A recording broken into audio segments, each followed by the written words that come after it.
అదే chairman sir, Musi పరివాహక ప్రాంతంలో ఉన్న ఎవరైతే నివసిస్తున్నారో తమరి ద్వారా రాష్ట్ర ప్రభుత్వం ఇస్తున్న మాట, ఎవరిని నిరాశ్రయులను చెయ్యము, పునరావాసం కల్పిస్తాము. నిరాశ్రయులం చేసి వీధిలో పడేయడం వేరు, అభివృద్ధిలో భాగంగా నష్టపోతున్న వాళ్ళకు పునరావాసం కల్పించడం వేరు.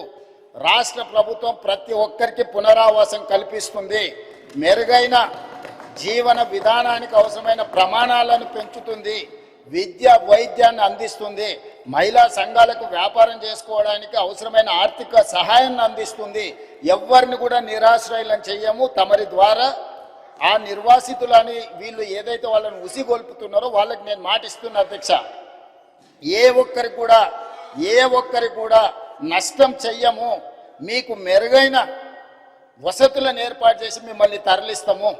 కాబట్టి ప్రాజెక్టు నిర్మించుకుంటూనే దానివల్ల ఎవరికైనా ఇబ్బంది కలిగితే వాళ్ళకి ప్రత్యామ్నాయ ఏర్పాట్లు చేద్దాం అధ్యక్ష. మీరు స్పష్టంగా సభ్యులందరూ కూడా మీరు చెప్పండి అధ్యక్ష. నేను మీ ద్వారా మూసీ పరివాహక ప్రాంతంలో నివసిస్తున్న పేదలకు నేను అష్యూర్ చేస్తున్నా, నేను అసర్టైన్ చేస్తున్నా, ఎవరు రాజకీయ ప్రయోజనాల కోసం మిమ్మల్ని ఉసిగొల్పాలన్నా, మీ భావోద్వేగాలను స్వార్థ ప్రయోజనాలకు వాడుకోవాలనుకుంటే వాళ్ళ ఉచ్చులో పడకండి. నేను అధికారులను మీ దగ్గరికే పంపించినా, మళ్ళీ పంపిస్తా, ప్రజాప్రతినిధులను పంపిస్తా. ఎంఐఎం పార్టీతో నేను చర్చించి ఎమ్మెల్యేలతో మాట్లాడినా, దాదాపుగా 7 మంది ఎమ్మెల్యేలు ఆ పరివాహక ప్రాంతంలోనే ఉన్నారు. ఆ పార్టీ అధ్యక్షునితో మాట్లాడినా, ఆ ఎమ్మెల్యేలతో మాట్లాడినా, బఫర్ మార్క్ మూసీ పరివాహక ప్రాంతాన్ని నిర్ణయించి బఫర్ జోన్ను నిర్ణయించి ఎవరెవరు బాధితులు వాళ్ళందరినీ కూడా ఏ రకంగా వాళ్ళకి సహాయం అందించాలో ఆ సహాయాన్ని అందించే బాధ్యత ఈరోజు ప్రభుత్వం తీసుకుంటుంది.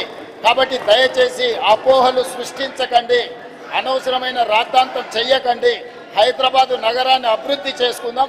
సభ్యులు ఒక మంచి ప్రశ్న అడిగినారు, అందుకే సుదీర్ఘంగా తమరి ద్వారా నగర ప్రజలకు రాష్ట్ర ప్రజలకు వివరించే అవకాశం కల్పించినందుకు తమరికి ధన్యవాదాలు తెలియజేస్తున్నా అధ్యక్ష.